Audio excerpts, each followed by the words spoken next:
à l'Est par ce que moi je considère comme un manque de leadership. Et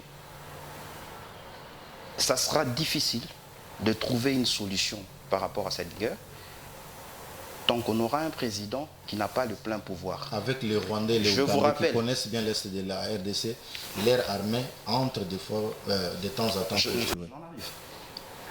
Un président qui est contesté, en interne comme en externe, un président qui a promis d'habiter, vous vous rappellerez, pendant son campagne, il a promis d'aller établir l'état-major et lui-même d'habiter là-bas à l'est du pays. Ça n'a jamais été fait.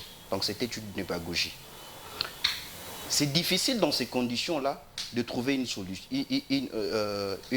solution. Parce qu'il n'y a pas la force, il n'y a pas la cohésion, il n'y a pas l'unité.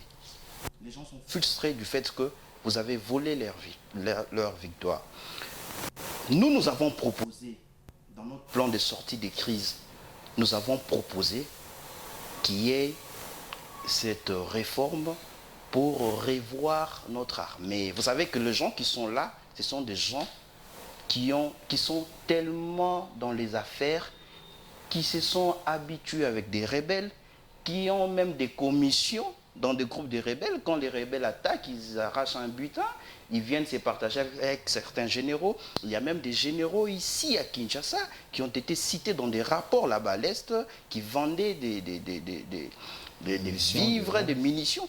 Alors tout ça, il faut une réforme. Voilà pourquoi nous avons proposé une réforme. Il faudrait que notre armée soit revue. Est-ce que le Rwanda et l'Ouganda sont les deux pays qui peuvent aider la RDC à mettre fin à la guerre? Mais ça c'est encore pire. C'est pire parce que ce sont ces deux pays qui sont suspects. Vous savez que les ADF ne sont pas de Congolais. À l'époque, les M23, ce n'étaient pas de Congolais. C'est des gens qu'on attribue la nationalité congolaise, mais qui sont des Rwandais. Morphologiquement, quand vous les voyez, ce sont des Rwandais. Et quand vous appelez ces pays-là, qui sont déjà considérés des pays suspects, vous les appelez pour coaliser avec eux, traquer les rebelles. Ça prouve qu'il y a une faiblesse. J'aurais encore voulu qu'on associe la MONUSCO, parce que la MONUSCO n'est pas associée, mais pas les Rwandais, pas les Ougandais. Je suis désolé. Alors, c'est déjà un mort-né ces plans-là. Il faut rien s'attendre, il faut s'attendre à rien dans ce cas-là. Dans quel